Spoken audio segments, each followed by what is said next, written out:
Hey, I hope everyone is having a wonderful Monday. As you can tell, I am a little bit under the weather.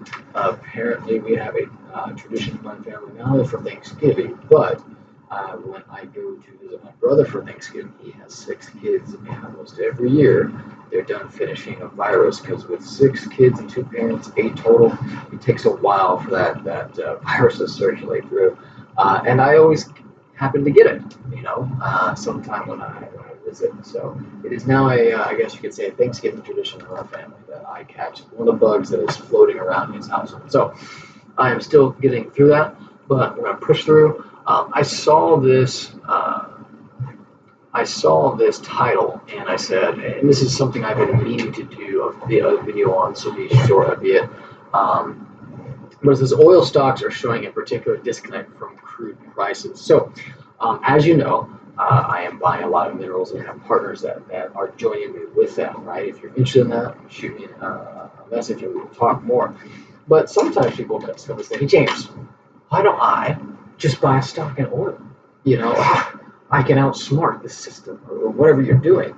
And well, part of you should ask me, well, James, why don't you do that, right? Well, there's a few reasons. One, I'll be upfront with you. You can do that. That is an option in investing. You can go buy stocks. You put your money wherever you want. I think that is completely up to you. But the prices of stocks and of the commodity can diverge at times, right? What does that mean? What it means is if the price of if the price of crude is going up here, yet the price of United States oil, the ETF, is going down, that's a divergence, right? One is going one way, the other is going the other. They're not tracking together anymore. All right. So why would I maybe not discourage 100%, but say, hey, there are other ways to invest in oil that might be better than stocks. For one, they can diverge, and what that does is you don't know where it's going to go, right? So if oil goes lower, so many stocks, if oil and the stock are in sync together, right? They're both going up together, both going down together. You know where it's going to go based on where oil prices go, right? If oil prices are green, it's going to go up. If they're red, it's going to go down, right? But if they diverge, you're not really sure. There's a lot of questionable, well, what's making this happen, right? Typically, if oil prices go down and the stock goes up, what that means is it's running out of gas, and it's about to take a dive, right? The opposite is true. If oil prices go up and the stock is still going down and not going up. If oil prices stay higher, that typically means that stock is about to rebound and go up. But these aren't always the case. These are like 70, 80 to 20, 70, 30, 80, 20% chances, right? You never know where it's going because the stock market is more of a popularity of voting contest, right? It's people putting money into something, thinking it's going to go up. And if oil prices go up high, then the correlation is people will put more money into those oil-rich stocks, right? Vice versa, if it goes down, people will start to sell them in. So they act in sync, maybe not 100%, but enough to get that flow going. All sorts of oil content isn't there. Anyway, but when they diverge, you really don't know when. So you don't know when to pull out, you don't know when to stay in, all that stuff, right? And recently, oil stocks have been going up, but oil has been hovering and maybe going down, just taking a short dip, right? There's a lot of reasons why I'm going to come out with some videos to talk about why.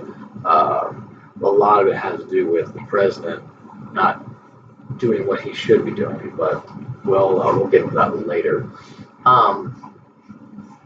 But there's going to be that divergence, so you've got to watch that. Another thing is, what about if it's oil stocks? What about oil companies, James? Well, oil companies, that's good too, In this article, it talks about Exxon, that's gained 35%. Chevron's up 30%, everything like that in the last 2 months.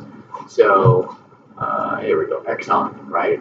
Great if you bought it around here, man, you're up quite a bit. Start to take a little dive type thing. But here's what you have to really look at their financials, right? Because not only are you investing in oil, but you're investing in a business, okay? So it could be the business is run really, really badly, right? But it's in oil. Or It could be, hey, it's an oil, but the business is running really, really well, and so you definitely should invest into it. So you've got to do what you have to do. You have to do your research on the oil companies, right? Funny enough, a lot of the oil companies, and my dogs are really getting into what behind me. All right, a lot of these oil companies are the ones that are drilling on top of our mineral rights, right? So we are, in a sense, capturing their success through mineral right ownership. Okay. Here's the thing: if a stock goes down, right, you lose money. Now that's mostly for oil and gas stocks, like say Gush or something like that. Exxon, so they do give a dividend, 3.31%. That's crap, but it is a dividend type thing. That's a really bad yield, especially when inflation's at an actual like 15 to 18% right now. You're making 3.3%. Yeah, that's nothing. So here's the thing: if the stock goes down, you can lose money. Let's say you bought it. You're like, hey, Exxon's going on, Exxon's doing great. You bought it at 110 to 113 or whatever. Right now, you've lost money.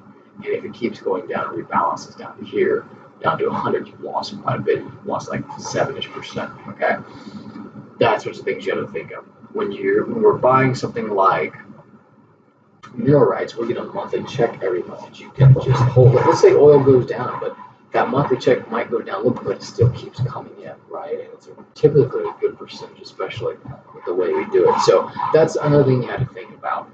And then the other thing is, one of the biggest things is it's not passive, right? You can buy a stock, but as you see, and this looks like a dang Richter scale, man. Like all of these are, okay? Especially like this one. Look, if you bought up here, man, you are SOL. Like I feel bad for those people. They are hurting right now, especially when it cut in half and came down here, right? It's like a Richter scale. You need to follow it at the minimum once a week, right? So there's going ahead, and then you got to be in the news and all this other stuff. So there's gonna be some extra work in it, right? So that's one of the reasons I like investing in minerals. It's very passive. If you're my partner, then I'm doing all the work for you, type thing. I keep my ear to the ground and everything. So there's not much that you have to do at all. If you decide to go into a stock, which you can, type thing, it's completely up to you. Just know there are some extra risks in it, type thing, involved in it, and it's going to give you some extra work too. You're going to have to like check your phone. You're going to do this. If it goes down 10% or whatever, and you're at a 10% loss, are you going to hold? Are you going to sell? What are you going to do? If oil falls 10%, I don't really bat an eye, to be honest with you. Like, I really don't, because part of our strategy is not just based on the price of oil, right? What it's based on, like, see this? I'm not really worried, type thing. I would like it to be at 95, give or take, which I'm pretty sure will come up back up to that and go a little higher next year. But if it hovers between 80 and 90, I'm okay. If it hovers between 90 and 105, I am making tons of money in it and loving it. If it breaks 120, 125, I'm thinking I might start to sell some stuff. Especially if it hits 150, it's like let's maybe sell some stuff while it's high. So, but if oil's down a little bit, I'm not worried at all, type thing. So it's very passive, and the strategy that we have not only based on the pricing of oil and natural gas, right, but it's also based on the expansion, exploration of some of these major oil companies, right? Like I said, Marathon, Exxon, maybe Chevron or ConocoPhillips where we're at, but there's a lot of bigger ones, or ones that maybe not these sizes like the big boys, but that are very large in the oil and gas drilling space, that are on our property drilling, and they're expanding. So if we buy it with just one straw in the ground, and then we wait 6 to 9, 12 months, and they put 3 more in the ground, well, we're now making 4 times what we did, right? Even if oil and gas goes down $10, okay, we're making 3.5 times what we did. Still making a lot, still a lot better. So that's why I'm a big fan of doing mineral rights. Do I swing trade some stocks while I do oil and gas? Yes, I do. Actually, Gush is one of my favorite to swings. Right now I haven't because it's been so erratic. It's just hard to tell. But I did pick some up around here and sell it around 165, and I'm just kind of waiting. I saw some rhinos, so we'll see how it goes. Because here's what. This is why I took some risk off the table, because oil started to go down around here, but the stocks kept starting to go up. And I said, that's not good. That's too risky for me. I just cashed out, made some money. So hopefully this helps you out, type thing. But this is my reasons for my kind of rambling, getting over this whatever bug I got. We're giving you hopefully some good information. If this helps you out, like and subscribe, tell a friend. But I'm bearish on oil. I'm gonna have some more videos coming out down the line, talking about oil and what's going on and why a lot of people are investing in it heavily and see it. Also, before I let you go, this is one thing that I am not done through, but really look this up.